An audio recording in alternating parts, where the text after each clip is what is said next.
नमस्कार, मैं हूं LR कड़वार। आप देख रहे हैं दरा राजस्थान का विशेष प्रोग्राम खास मुलाकात। तो खास मुलाकात में आज हमारे साथ हैं चंद्रेश कुमार शर्मा, जिला विकास प्रबंधक, जिला श्री गंगानगर, नाबार्ड से।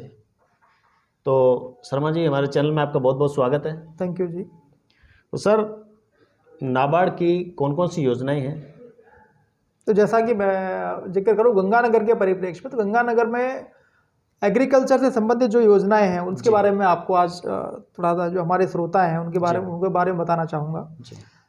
सबसे पहला तो किसान क्रेडिट कार्ड, जिसमें एग्रीकल्चर के ऊपर है, जो सब मुझे लगता है पूरे गंगानगर में हमने सैचुरेशन करवा दिया है। नंबर तो अभी जो आवश्यकता किसानों को है, जो भाई वंचित रह गया है, किसी को एग्रीकल्चर का नहीं मिल पा रहा, जैसे सूरतगढ़ का एरिया बारानी एरिया है, तो यहाँ पे लोगों को केसीसी जमीन के ऊपर उपलब्ध नहीं है, लेकिन जिसके पास जानवर है, जो भी घर में पशुपालन का काम कर रहा है, तो उसको बैंकों के जरिए KCC for animal husbandry available है। तो 3 लाख तक का वैसे ही केसीसी उनको मिलता है जैसे जमीन के ऊपर मिलता है। तो समस्त किसानगण जो भी जिनके पास जमीन है या जिनके पास जमीन नहीं है, लेकिन जो पशुपालन में इंगेज्ड है, वो बैंकों के मार्फत आपका केसीसी ले सकते हैं।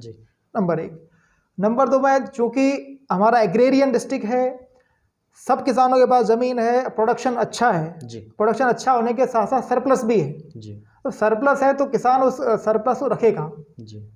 तो रखने के लिए किसान, यहाँ जो गंगानगर का किसान को मैंने देखा है कि उसके पास स्टोरेज की कोई व्यवस्था नहीं है, तो सीधा जाता है, जहाँ से उसका हार्वेस्टिंग होने के बाद सीधा मंडी में जाता है, मंडी में जाके वो बेचता है, जो भी भाव उसको मिलता है वहाँ पर।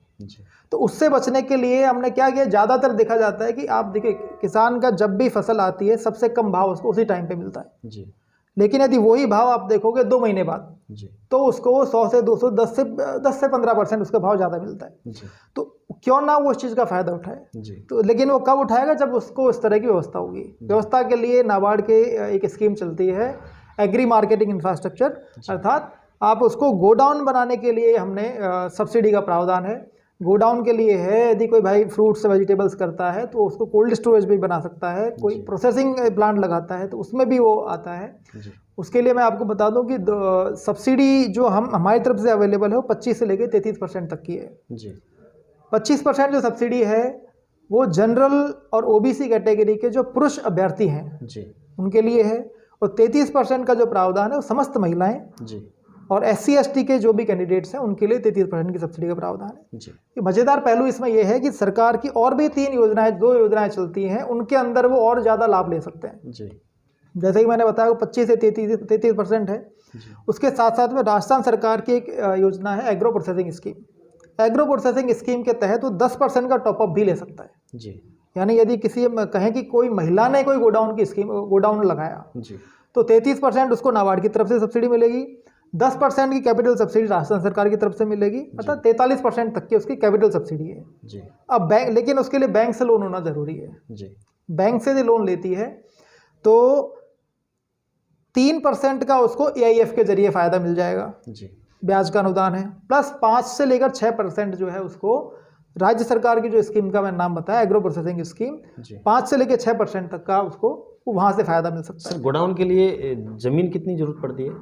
जमीन देखिए, गोडाउन में जो हमारी जो गाइडलाइंस है उसमें कहते हैं 50 MT से लेके 5000 MT तक का गोडाउन बना सकता है। 50 MT का मतलब हुआ मैट्रिक टन, 50 मीट्रिक टन, अर्थात 500 बोरियां।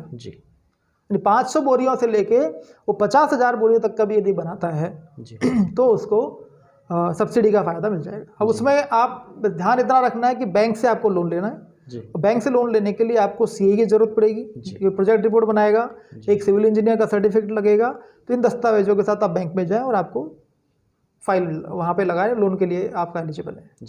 सर, गोट फार्मिंग अगर कोई बड़ा करना चाहे तो उसके लिए क्या प्रोसीजर है? गोट फार्मिंग की पहले सब्सिडी की स्कीम चला करती थी नाबार्ड की, जिसमें 20 बकरियों के लिए भी एलिजिबल था, 100 बकरियों के लिए भी एलिजिबल था, लेकिन पिछले 1-1.5 साल से सरकार ने वो स्कीम को बंद करके एक नई सब्सिडी का इजाद किया है, जो कि सिडबी के तहत चल रही है। उसमें कम से कम 500 बकरियों का प्रोजेक्ट लगाना पड़ेगा। 500 बकरियां हो या 500 भेड़ हो, यानी कम से कम आप कहें कि 50 लाख का प्रोजेक्ट यदि कोई लगाता है तो वो 50% उसके तहत सब्सिडी है, यानी 25 लाख की उसको सब्सिडी उसके तहत मिल सकती है। उसी तरीके से बकरी पालन भी है, भेड़ पालन भी है, सुअर पालन भी है, मुर्गी पालन भी है, खरगोश पालन भी है। यदि कोई भी एंटरप्रेन्योर इस ओर जाता है, लेकिन बड़ा प्रोजेक्ट होना चाहिए, इसीलिए मैंने एंटरप्रेन्योर कहा आपको। एंटरप्रेन्योर यदि कोई बड़ा प्रोजेक्ट लगाना चाहता है तो सिडबी के तहत 50% सब्सिडी वो ले सकता है। सर इस प्रोजेक्ट में 2-3 आदमी मिलके भी ले सकते हैं?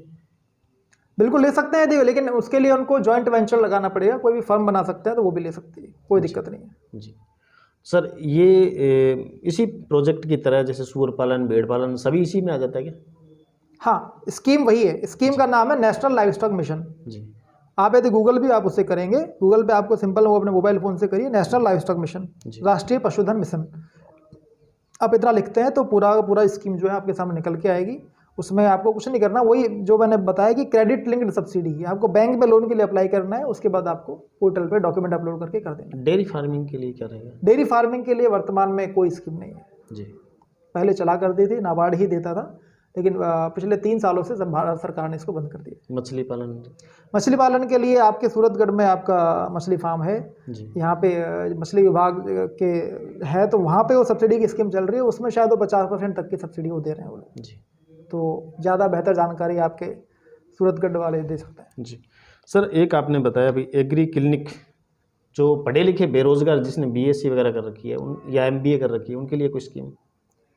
एक हमारी स्कीम चलती है agree clinic agri business centre, अर्थात ACABC स्कीम बोलते हैं उसको। जो भी जिसने भी एग्रीकल्चर में डिप्लोमा किया हुआ है या एग्रीकल्चर में इसने ग्रेजुएशन किया हुआ है, पोस्ट ग्रेजुएशन किया हुआ है, उनको वो पता भी होगा, या जिनको नहीं पता है उनको मैं आपके माध्यम से बता भी दूं कि ऐसी स्कीम है कि जिसमें 36 से लेकर 44% तक की सब्सिडी वो अपने प्रोजेक्ट पर ले सकते हैं नाबार्ड के मार्फत। उसमें ज़रूरी ये है कि पहले तो उसको एग्री ग्रेजुएट या डिप्लोमा होल्डर होना ज़रूरी है। कृषि में हो सकता है, हॉर्टिकल्चर में हो सकता है, कृषि और अनुषंगी गतिविधियाँ, एनिमल हस्बेंड्री में भी हो सकता है। उसके लिए उसको मैनेज हैदराबाद से जो है डिफरेंट सेंटर्स यहाँ पे बनाए हुए हैं, वहाँ उसको कोर्स करना पड़ेगा। ट्रेनिंग उसकी फ्री ऑफ कॉस्ट रहेगी, रेजिडेंशियल ट्रेनिंग रहेगी, उसको 1 पैसा देना नहीं है। हमारे यहाँ पे 2 सेंटर्स हमने बनाए हुए हैं, एक है आपका ARI श्री गंगानगर में, एक आपके सूरतगढ़ में ही है, गुरुकुल करके एक संस्था है, तो वो है। तो जब भी ऐसा पेपर में इश्तेहार आए, पेपर में जब भी एडवर्टीजमेंट हो, वो टाइम टू टाइम पे ऐसे बैचेस कंडक्ट करवाते हैं। तो जो भी एग्री ग्रेजुएट इस तरह का प्रोजेक्ट लगाना चाह रहा है, पहले वो ट्रेनिंग ले, ट्रेनिंग लेके फिर बैंक में लोन के लिए अप्लाई करे। लोन के अप्लाई करने के बाद उसको नाबार्ड में सब्सिडी के लिए अप्लाई करना है।